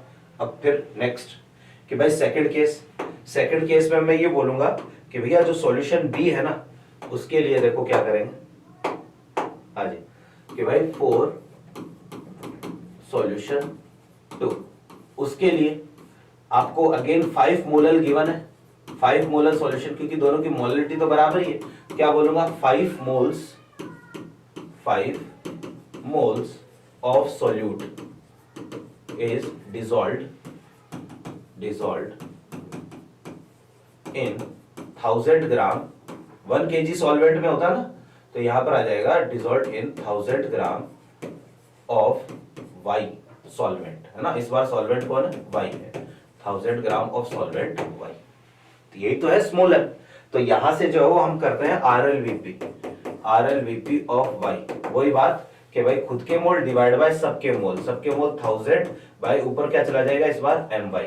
भैया जी ये हो गई क्वेश्चन नंबर अपने पास सेकंड, ठीक। एम वाई कि भाई आपने यहां पर भी वही सेम काम किया है कि सॉल्यूशन बहुत ज्यादा डाइल्यूटेड है और डाइल्यूटेड सॉल्यूशन है, तो यहां पर हम बोलेंगे कि भाई सॉल्यूट का अमाउंट सॉल्वेंट के रिस्पेक्ट में बहुत कम होगा। तो अब एक काम करते हैं, इसने जो रिलेशन बोला है देखो स्मॉल m की वैल्यू तो मैं निकाल लूंगा, लेकिन इसने जो रिलेशन बोला है ये वाला रिलेशन ये हम रखते हैं। इसने क्या कहा है RLVP of x is m times of RLVP of y है ना, तो इसमें हम रखते हैं। इसने ये कहा है कि भाई RLVP of x is small m times of RLVP of y, दोनों इक्वेशंस को बराबर कर दो। भैया RLVP ऑफ x का RLVP ये है कितना है 5mx डिवाइड बाय कितना 1000। RLVP ऑफ y ये रहा कितना है भैया 5my डिवाइड बाय कितना 1000। ये कैंसिल हुआ, हमारे पास क्या आया mx is equal to small m और ये क्या आया my, तो स्मॉल m की वैल्यू निकल के आ गई mx डिवाइड बाय m पर, ठीक। अब इसने जो mx और my का रिलेशन बोला है कि mx आपको क्या निकालना भैया mx डिवाइड बाय my तो निकालना है, ये तो निकालना है mx डिवाइड बाय my। तो भैया इसने बोला है कि mx equal to 3/4 of my, तो यहां से mx अपॉन my में निकालूंगा तो इसकी वैल्यू आ जाएगी 3/4। कहने का मतलब स्मॉल m की वैल्यू निकल के आ गई कितनी 3/4। सिंपल सा काम था है ना, तो आंसर इज 3/4। तो बहुत आसान सा काम था है ना, इतना सारा जो लैंग्वेज वगैरह इस तरीके से दे रखी है इन सब का कोई मतलब नहीं है। कि वही बात है कि क्वेश्चन बहुत लेंथी देगा, देखते जो वो ऐसा आएगा कि यार ये तो मेरे बस की बात नहीं है, क्योंकि लंबा क्वेश्चन होता है, ऊपर से पढ़ते हैं नीचे तक आते आते पता चला कि पहली लाइन में क्या लिखा था ये पता ही नहीं है। तो इस तरीके का क्वेश्चन कभी भी आए तो आपको यही सोचना है कि भाई जैसा जैसा सवाल बोलता है ना उसको फॉलो करते जाओ, क्वेश्चन जैसे जैसे बोल रहा है जैसे जैसे आगे बढ़ रहा है वैसे वैसे आप उसको फॉलो करते जाओ, आंसर अपने आप आएगा है ना। तो ये सवाल अभी जेईई मेंस में आया हुआ, और आगे बढ़ते हैं देखिएगा कि क्वेश्चन था ये रहा है ना भैया। अगेन एक और सवाल है, ये भी क्वेश्चन एग्जाम में आया हुआ है ना, मेंस में आया हुआ सवाल है, देखिएगा जरा कि क्या बोल रहा है।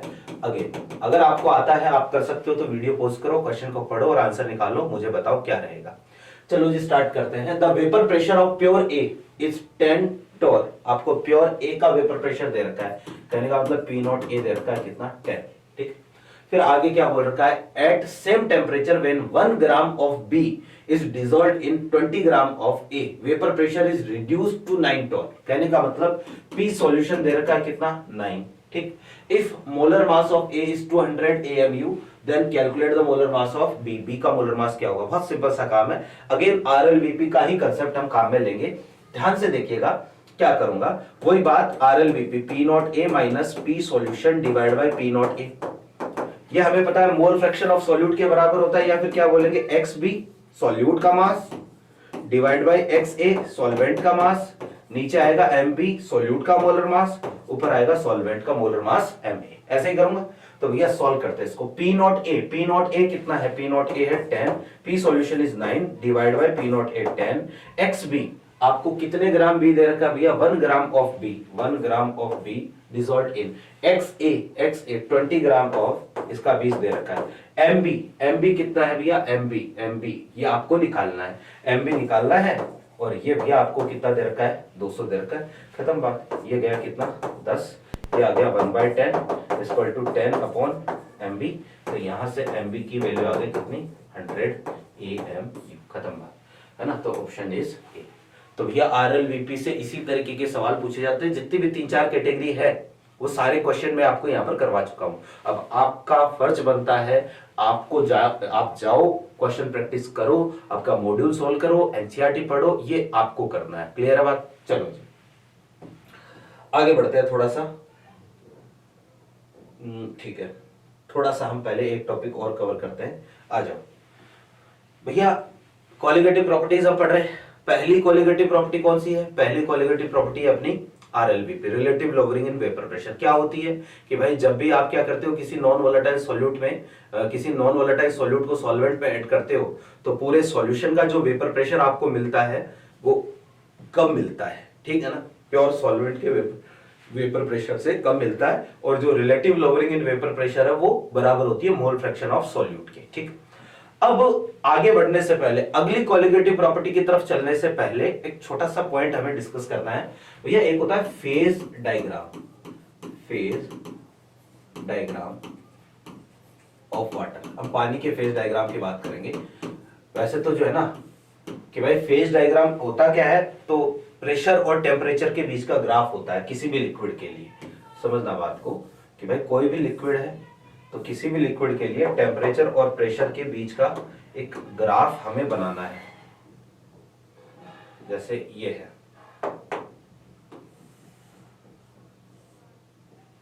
ठीक है, हमारे पास जो है वो एक ग्राफ है। इधर है भैया प्रेशर, इधर क्या है टेम्परेचर। तो टेम्परेचर और प्रेशर के बीच का ग्राफ हमें बनाना होता है। किसी सॉल्यूशन के लिए नहीं बना रहे, एक प्योर सॉल्वेंट के लिए बना रहे हैं। जैसे पानी के लिए जब ग्राफ बनाते हैं ना, तो ये ग्राफ इस तरीके का आता है, ऑलमोस्ट इस तरीके का आता है। थोड़ा बहुत शेप बदल सकती है ना, लेकिन ऑलमोस्ट इस तरीके का आता है भैया। ये वाई शेप होता है फेज डायग्राम। क्या होता है? वाई शेप होता है। ज्यादातर जो लिक्विड होते हैं प्योर लिक्विड, उनके लिए फेज डायग्राम ऐसा ही होता है। कुछ के लिए अलग भी होता है, वो डेल्टा एच पर भी डिपेंड करता है, लेकिन वहां तक हम नहीं जाएंगे। तो फेज डायग्राम जो है पानी का इस तरीके का होता है। ज्यादातर लिक्विड का वाई शेप ही होता है, ये चीज ध्यान में रखना। तो हम पानी की बात करते हैं क्योंकि कॉमन सॉल्वेंट हम पानी को ही मानते हैं। यहां देखो जरा कि अगर टेम्परेचर कम होता है, किसी भी सब्सटेंस का टेम्परेचर बहुत कम है, तो वो किस स्टेट में रहता है? जनरली सॉलिड में होता है। कम टेम्परेचर है तो सॉलिड में। बहुत ज्यादा टेम्परेचर कर दिया तो वो वेपर या गैस में रहेगा। ठीक है, तो इधर जाओगे तो वेपर में आएगा, इधर जाओगे तो सॉलिड में। ठीक ठाक मॉडरेट टेम्परेचर है, ना तो बहुत कम ना बहुत ज्यादा, तो वो लिक्विड में रहता है। तो यहां पर वो किस में रहेगा? लिक्विड में रहेगा। ये हमारे पास फेज डायग्राम होता है, सॉलिड लिक्विड और गैस, या सॉलिड लिक्विड और वेपर। ठीक भैया जी, यहां ये जो लाइन है ना, ये वाली जो लाइन है, इस लाइन पर सॉलिड और लिक्विड इक्विलिब्रियम में रहते हैं। ठीक भैया, इस लाइन पर जो है वो हम बात करते हैं तो लिक्विड और वेपर दोनों इक्विलिब्रियम में रहते हैं, और इस लाइन पर जो है वो लिक्विड और सॉलिड वेपर और सॉलिड दोनों इक्विलिब्रियम में रहते हैं। ठीक है, यानी कि ये सब्लिमेशन की लाइन, सॉलिड से डायरेक्टली वेपर कन्वर्ट होता है, इसको सब्लिमेशन, और वेपर से वापस से सॉलिड में कन्वर्ट होता है, इसको हम क्या बोलते हैं? डीसब्लिमेशन बोलते हैं। तो ये हमारे पास जो है वो एक पानी का फेज डायग्राम है। भैया ये जो पॉइंट आप देख रहे हो बीच में, एकदम बीचों बीच जो पॉइंट है ना, ये वाला पॉइंट, इस पॉइंट को हम बोलते हैं भैया ट्रिपल पॉइंट। क्या बोलते हैं? Triple point. ठीक है, और ट्रिपल पॉइंट क्या होता है? ट्रिपल पॉइंट वो टेम्परेचर होता है जब आप ये बोलो कि किसी भी सब्सटेंस की तीनों स्टेट के बीच में एक साथ इक्विलिब्रियम रहता है। कहने का मतलब सॉलिड लिक्विड और वेपर तीनों एक साथ इक्विलिब्रियम में रहेगी, तो उसको हम क्या बोलेंगे? ट्रिपल पॉइंट बोलेंगे। तो अब ये जो ट्रिपल पॉइंट है ना पानी के लिए भैया, ये होता है 0.01 डिग्री सेंटीग्रेड, ऑलमोस्ट इतना ही होता है ना। तो 0.01 डिग्री सेंटीग्रेड के आसपास इसका ट्रिपल पॉइंट होता है।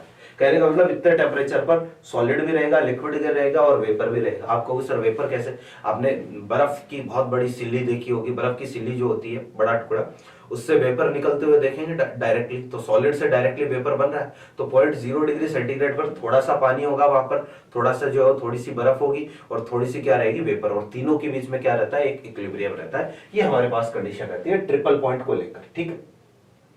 अब होता यह है कि जब भी आप क्या करते हो कि इसमें कोई सॉल्यूट ऐड करते हो, मान लो नॉन वोलेटाइल सॉल्यूट ऐड कर दिया, तो नॉन वोलेटाइल सॉल्यूट जब ऐड करते हैं तो इसकी शेप तो ऐसी रहती है, वाई शेप ही रहती है, ये रहता ऐसा ही है।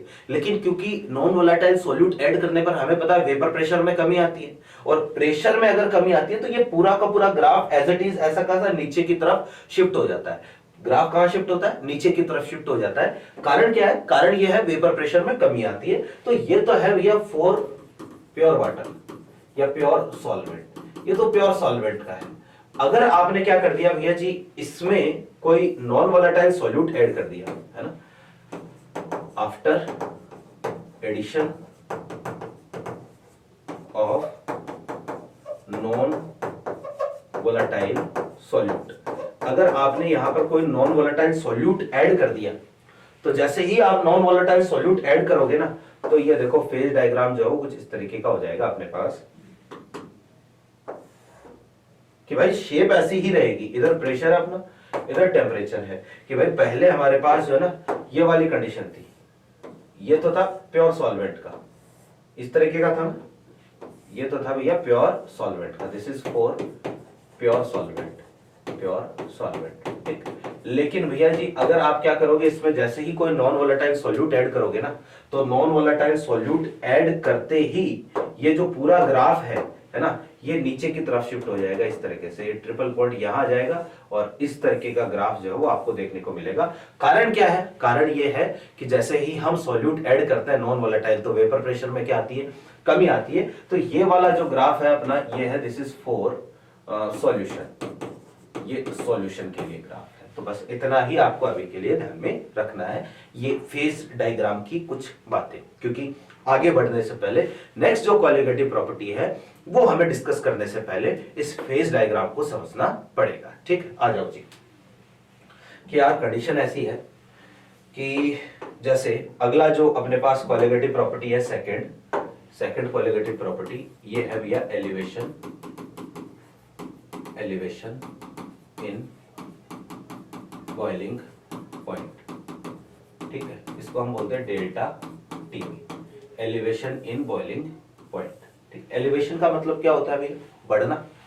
तो आपको यह भी पता है कि भाई वेपर प्रेशर और दूसरा जो होता है वेपर प्रेशर के अलावा boiling point, vapour pressure boiling point दोनों एक दूसरे के क्या चलते हैं, उल्टे चलते हैं, कि किसी लिक्विड का वेपर प्रेशर अगर ज्यादा होता है तो बॉइलिंग पॉइंट क्या हो जाता है, कम हो जाता है। तो आप सोचो जरा कि जब आप किसी नॉन वोलेटाइल सॉल्यूट को सॉल्वेंट में ऐड करते हो, तो जैसे ही आप सॉल्यूट को सॉल्वेंट में ऐड करोगे तो हमारे पास वहां पर क्या होगा, वेपर प्रेशर में कमी आएगी। वेपर प्रेशर में अगर कमी आएगी तो बॉइलिंग पॉइंट क्या होगा, बढ़ेगा। आप एक बहुत ही कॉमन हमारे पास एग्जांपल है कि जैसे मान लो नमक है, एक तो प्योर वाटर है, तो हम बोलते हैं कि प्योर वाटर जो कितने पर बॉइल होता है, 100 डिग्री सेंटीग्रेड बॉइल होता है।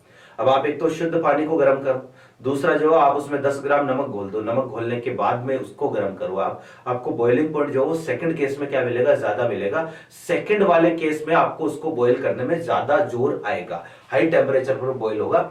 इसका कारण यह है कि वही बात कि नॉन वोलेटाइल सॉल्यूट जैसे ही आप ऐड करते हो ना, तो वेपर प्रेशर क्या हो जाता है, कम हो जाता है। वेपर प्रेशर कम होने के कारण बॉइलिंग पॉइंट क्या हो जाता है, बढ़ जाता है। यही क्या होता है भैया, इसी को क्या बोलते हैं, एलिवेशन इन बॉइलिंग पॉइंट बोलते हैं। तो अगर इसको लिखना हो तो मैं इसको यूं लिखूंगा कि when a non volatile solute is added in pure solvent, then vapor pressure of solution will obtain less than pure solvent, तो जो सॉल्यूशन का वेपर प्रेशर है ना, वो प्योर सॉल्वेंट के वेपर प्रेशर से क्या मिलता है, कम मिलता है। और अगर ऐसा होगा सो boiling point of solution will obtain more than pure solvent। कि भाई वेपर प्रेशर में तो कमी आ गई, तो बॉइलिंग पॉइंट में क्या हो गई, वृद्धि हो गई, एक तरीके से बढ़ गया, प्योर सॉल्वेंट के वेपर प्रेशर से वो ज्यादा मिलेगा, है ना। एंड दिस इंक्रीज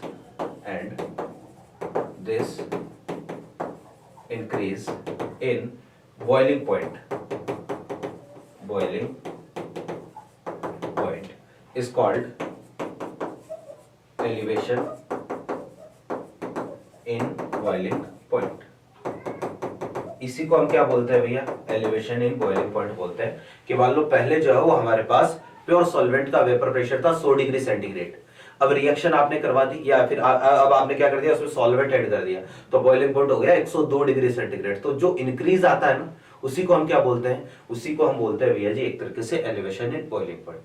इसी चीज को अभी हमने फेज डायग्राम की बात करी थी, उसी फेज डायग्राम से इसी चीज को हम समझने का प्रयास करते हैं। ध्यान से देखना कि भाई उसी चीज को मैं ग्राफ के फॉर्म में जो है वो अगर मैं लिखूं तो ये चीज जल्दी समझ में आएगी। देखो कैसे, कि एक तरफ तो हमारे पास इधर तो है टेम्परेचर, ठीक, इधर है हमारे पास क्या, प्रेशर, ठीक, और हम बात कर रहे हैं भैया बॉइलिंग पॉइंट की। तो आपको तो पता है बॉइलिंग पॉइंट पर कौन कौन इक्विलिब्रियम में रहता है, बॉइलिंग पॉइंट पर हमें पता है कि भाई लिक्विड और वेपर इक्विलिब्रियम में रहते हैं।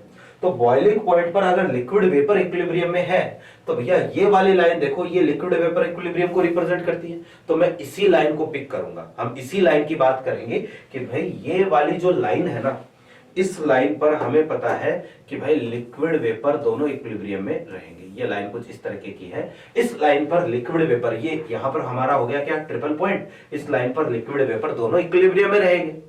तो अब कंडीशन ये है कि ये वाली लाइन है, दिस इज फॉर प्योर, ये तो प्योर सॉल्वेंट के लिए, मान लो पानी के लिए है, सॉल्वेंट को ना पानी, तो पानी के लिए है ना।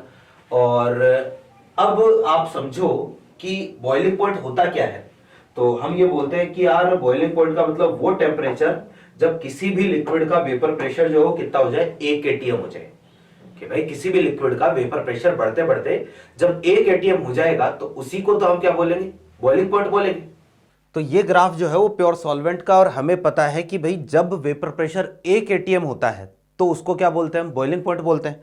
तो यहां आप समझना कि मान लो ये वाला जो पॉइंट है ना, अभी ये 1 एटीएम है, कि भाई जैसे जैसे आप इधर जाओगे ये हो गया 0.1, 0.2, 0.3, 0.4 ऐसे करके यहाँ पर कभी ना कभी वेपर प्रेशर 1 एटीएम जरूर होगा।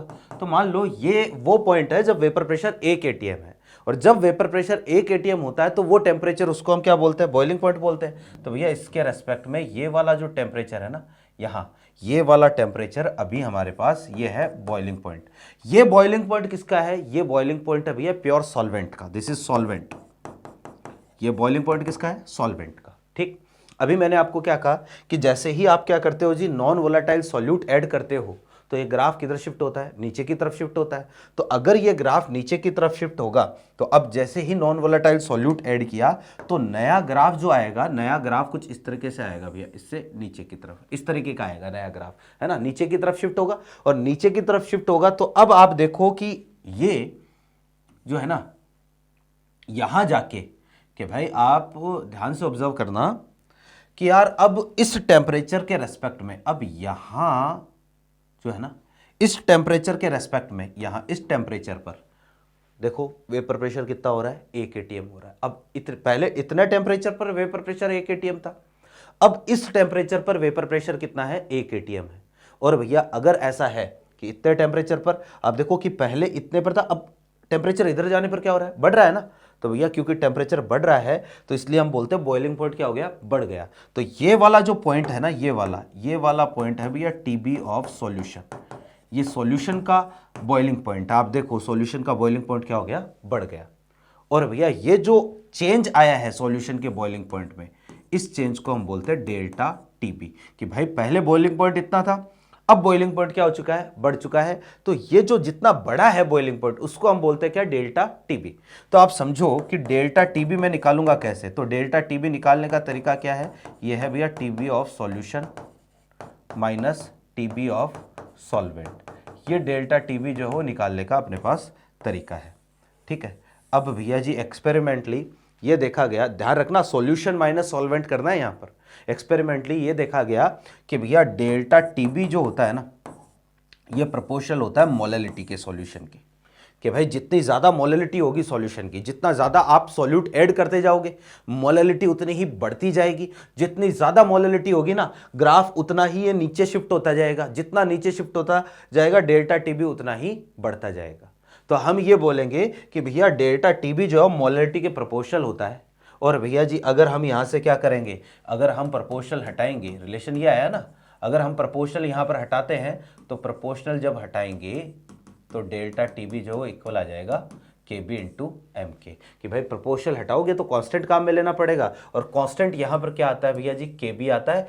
के बी को हम बोलते हैं भैया जी एक तरीके से मोलल एलिवेशन कांस्टेंट, ये के बी का नाम होता है, एक कांस्टेंट होता है, ठीक है। या फिर इसका एक नाम और होता है, इसको जो है वो हम बोलते हैं इवोल्यूस्कोपिक कांस्टेंट, स्कोपिक कांस्टेंट, कि भाई इवोल्यूस्कोपिक कांस्टेंट बोल दो या फिर इसको क्या बोल दो, मोलल एलिवेशन कांस्टेंट बोल दो, एक ही बात है, दोनों चीजें सेम ही है ना। अब देखो कि वैसे तो डेल्टा टीबी अगर आपको निकालना है, दो चीजें केबी और एम, है ना। अब केबी के बारे में आपको एक दो पॉइंट ध्यान में रखने हैं कि किसी भी केबी जो होता है, केबी सॉल्वेंट का नेचर है, सॉल्वेंट की प्रॉपर्टी होती है केबी, है ना। तो KB is nature of solvent, nature of solvent, है ना, and does not depends on solute. ये सॉल्यूट पर डिपेंड नहीं करता है कि भाई पानी में आपने नमक मिलाया चाहे पानी में आप चीनी मिलाओ, दोनों ही केस में केबी क्या रहने वाला है, सेम ही रहने वाला है। तो केबी जो है ना वो केवल और केवल किसकी नेचर होती है, सॉल्वेंट की नेचर। सॉल्वेंट चेंज करोगे तो केबी चेंज होगा। अब भाई किसी भी सॉल्वेंट के लिए आपको यह भी ध्यान में रखना है, फॉर एनी सॉल्वेंट, ये एनसीईआरटी में दिया है, ध्यान में रखना। केबी निकालने का तरीका जो है ना ये होता है भैया जी आर टीबी स्क्वायर अपॉन 1000 और यहां आएगा एलवी, ठीक है। ये हमारे पास केबी निकालने का तरीका होता है किसी भी सॉल्वेंट के लिए, जहां पर आर तो जो है ना ये है अपना गैस कांस्टेंट, ठीक है। ये डायरेक्टली जो वो एग्जाम में पूछ सकता है, फॉर्मूला पूछ सकता है डायरेक्टली। हालांकि आज तक न्यूमेरिकल तो कभी नहीं आया है, लेकिन फिर भी आप अगर मॉड्यूल सॉल्व करो, डीपीपी सॉल्व करो, आप जो कोई मैटर सॉल्व करो, उसमें हो सकता है कि आपको ये सारी वैल्यूज देके केबी पूछ ले। तो यहाँ जो है ना टीबी होता है भैया boiling point of pure solvent, है ना, कि जो प्योर सॉल्वेंट है उसका बॉइलिंग पॉइंट है टीबी। फिर भैया एलवी सबसे ज़रूरी चीज़, इसको हम बोलते हैं लेटेंट हीट ऑफ वेपराइजेशन। ये होती है भैया latent heat of vaporisation. Latent heat of vaporisation क्या होती है कि बॉइलिंग पॉइंट पर किसी भी आपको लिक्विड को एक तरीके से वेपर में कन्वर्ट करने के लिए जितनी हीट चाहिए उसको हम बोलते हैं लेटेंट हीट। और लेटेंट हीट और डेल्टा एच इनमें रिलेशन होता है भैया। लेटेंट हीट होती है 1 ग्राम लिक्विड को जो है वो आपको क्या करना है, एक तरीके से जो है वेपर में कन्वर्ट करने के लिए जितनी हीट चाहिए उसको लेटेंट हीट बोलते हैं। और डेल्टा एच वेपराइजेशन वो क्या होता है, 1 मोल को कन्वर्ट करने के लिए जितनी हीट चाहिए। तो रिलेशन ये आता है एलवी इज इक्वल टू होता है भैया delta H vaporisation divide by molecular weight. तो इसी फॉर्मूले को आप ऐसे भी लिख सकते हो क्या, KB is equal to R TB square upon 1000, यहां आ जाएगा डेल्टा एच वेपराइजेशन और भैया मॉलिक्यूलर वेट कहाँ चला जाएगा ऊपर। तो एनसीईआरटी में जो लिखा है ना वो ये वाला फॉर्मूला है, ठीक है। तो मॉलिक्यूलर वेट जो सॉल्वेंट का वो रखो डेल्टा एच, आपको सारी वैल्यूज क्वेश्चन में मिल जाएगी अगर न्यूमेरिकल पूछेगा तो, और बाकी जो है वो जो अननोन है वो आ जाएगा। क्लियर है बात। तो ध्यान ये रखना है कि केबी सॉल्वेंट की नेचर होती है, सॉल्वेंट चेंज करोगे तो केबी क्या हो जाएगा, बदल जाएगा, केबी क्या हो जाएगा, चेंज हो जाएगा। आई होप मेरी बातें आपके समझ में आ रही होगी। यहां से जो है ना आपको एक चीज ध्यान में रखनी है, फॉर वाटर, पानी के लिए, है ना, केबी की जो वैल्यू होती है ना ये भैया होती है अपने पास 0.52 डिग्री सेंटीग्रेड पर मोलल। ध्यान में रखना, इसकी यूनिट भी ध्यान में रखो भैया, देखो delta TB equal to KB into M, तो केबी इक्वल टू क्या हो जाएगा डेल्टा टीबी बाई एम। तो डेल्टा टीबी की यूनिट डिग्री सेंटीग्रेड या केल्विन कुछ भी ले सकते हो, टेम्परेचर डिफरेंस है, यूनिट का कोई फर्क नहीं पड़ेगा। डिवाइड बाई एम, एम की यूनिट क्या होती है मोलल, या इसको मोल पर केजी में भी आप रिप्रेजेंट कर सकते हो। ये हमारे पास पानी का, वैसे दिया होता है केबी की वैल्यू क्वेश्चन में, लेकिन नहीं दे तो आपको केबी की वैल्यू जो है वो ध्यान में रखनी है, कितनी होती है केबी इक्वल टू 0.52 डिग्री सेंटीग्रेड पर मोलल। ये हमारे पास है जी क्या, एलिवेशन इन बॉइलिंग पॉइंट। बहुत सिंपल सा सीधा सा काम है भैया, कोई लंबी चौड़ी गणित नहीं है। क्या है कि भाई जब भी किसी भी आप सॉल्वेंट में कोई नॉन वोलेटाइल सॉल्यूट ऐड करते हो, वेपर प्रेशर क्या होता है, कम होता है। वेपर प्रेशर के कम होने के कारण बॉइलिंग पॉइंट क्या हो जाता है, बढ़ जाता है। जितना बढ़ जाता है उसी को हम क्या बोलते हैं, डेल्टा टीबी बोलते हैं, एलिवेशन इन बॉइलिंग पॉइंट बोलते हैं, जिसकी वैल्यू कितनी होती है, डेल्टा टीबी केबी इंटू एम के बराबर होती है। और एम क्या होता है, मोललिटी हम कैसे निकालते हैं, number of moles of solute divide by mass of solvent. तो आप देखो मोल का मतलब क्या है, नंबर ऑफ पार्टिकल, तो डेल्टा टीबी यहां पर number of particles of solute पर डिपेंड कर रही है।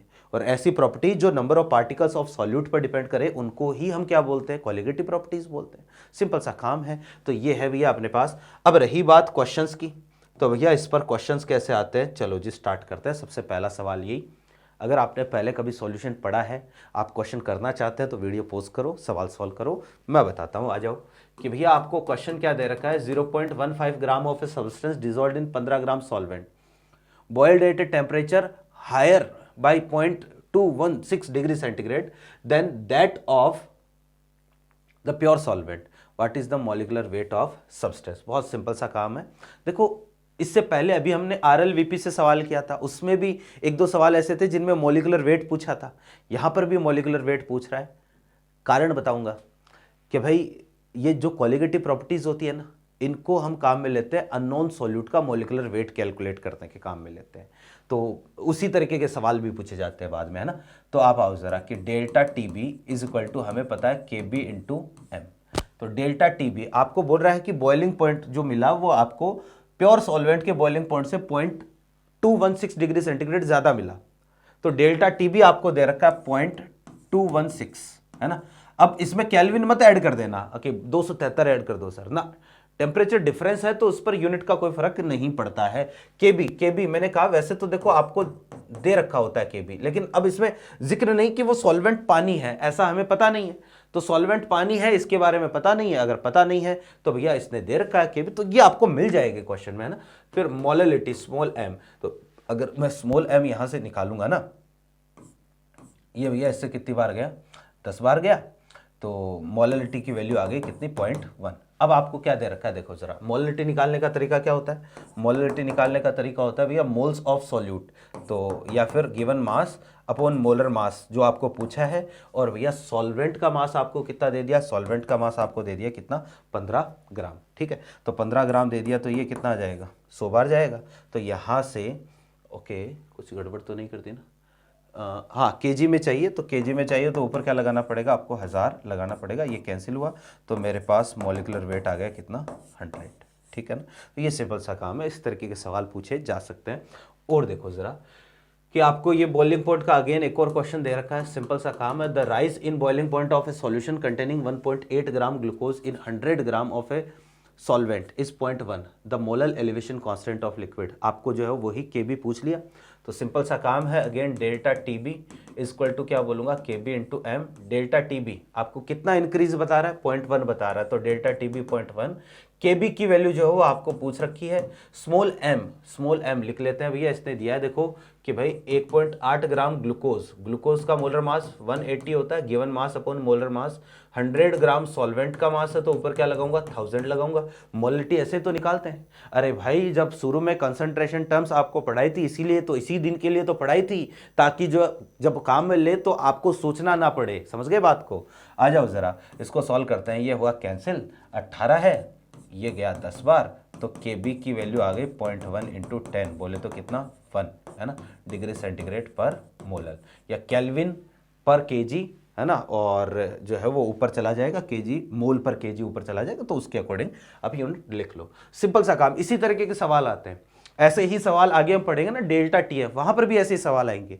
सवाल चेंज होंगे भैया, ऑस्मोटिक प्रेशर और उसके बाद में एक हम एबनॉर्मल कोलिगेटिव प्रॉपर्टी पढ़ेंगे, वांटा फैक्टर वगैरह, उनको शामिल करते हुए बाद में हम कोलिगेटिव प्रॉपर्टी पढ़ेंगे। तो कंसेप्ट थोड़े से जो हो आपको समझने पड़ेंगे, ठीक है। जैसे एक सवाल है ये कि भाई ये फ्रीजिंग पॉइंट का सवाल है, ठीक है। फ्रीजिंग पॉइंट तो अभी हम नहीं पढ़ रहे हैं, ठीक है। फ्रीजिंग पॉइंट हम, ये भी फ्रीजिंग पॉइंट, ये भी फ्रीजिंग पॉइंट, चलो ठीक है, ये फ्रीजिंग पॉइंट के क्वेश्चन है। चलो जी, एक बार जो है वो एनसीईआरटी हमने खोल रखी है, तो एनसीईआरटी की भी बात हम कर लेते हैं। तो कहाँ तक की बातें हमने एनसीईआरटी में पढ़ लिया, बहुत सारी चीज़ें एनसीईआरटी में हमने अब तक कवर कर ली है। थोड़ा सा जो है वो इस पर भी आते, आ जाओ जी, यहाँ से स्टार्ट करते हैं, ठीक है ना भैया। ये एलिवेशन इन बॉइलिंग पॉइंट, इससे पहले आरएलवीपी ये हमने डिस्कस कर लिया है। यहाँ से स्टार्ट करते हैं कोलिगेटिव प्रॉपर्टीज। तो कोलिगेटिव प्रॉपर्टीज में जो है हमने पढ़ी, डेफिनेशन पढ़ी कि क्या होती है ऐसी कोलिगेटिव प्रॉपर्टीज का मतलब जो केवल और केवल number of particles of solute पर डिपेंड करते हैं। फिर इसके बाद में relative lowering in vapour pressure हमने डिस्कस कर लिया, पूरा डेराइव हमने कर रखा है। आप ये चाहो तो यहां तक नहीं पढ़ोगे तो भी चलेगा, क्योंकि सारी चीजें जो है कवर करवा दी है। लेकिन भैया एग्जाम्पल, इंटेक्स क्वेश्चन और एनसीईआरटी के पीछे के एक भी सवाल हमें नहीं छोड़ने, ये आपको बिल्कुल करने। और मैं तो कहूंगा इन पर 2-2, 3-3 बार प्रैक्टिस करनी है।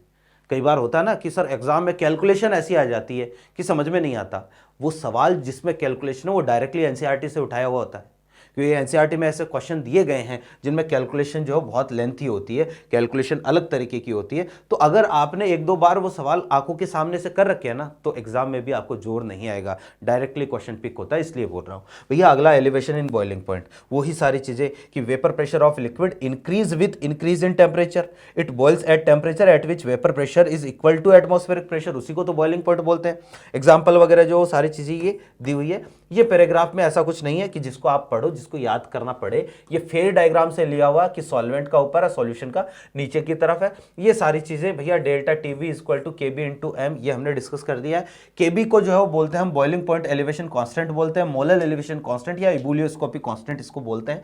इसकी वैल्यू भी जो है वो दे रखी है भैया, ये देखना अभी, ये केबी की वैल्यू जो है वो आपको यहाँ पर मिल जाएगी, आगे मिलेगी, आगे दे रखी है, हाँ बिल्कुल आगे दे रखी है, केबी केएफ के बारे में आगे दे रखा है। और ये सारी चीज़ें जो ये क्वेश्चन आपको करना ही है, ये एग्जांपल आपको करना ही है। देखो केबी के बारे में ये यहाँ दे रखा है, केएफ दे रखा है, केबी दे रखा है। तो इसकी बात हम नेक्स्ट क्लास में वापस से कर लेंगे, जब मैं आपको केएफ के बारे में बताऊँगा। तो ये यहाँ तक के आपको एनसीईआरटी एक बार पढ़नी है, क्वेश्चंस वगैरह आप कर लेना।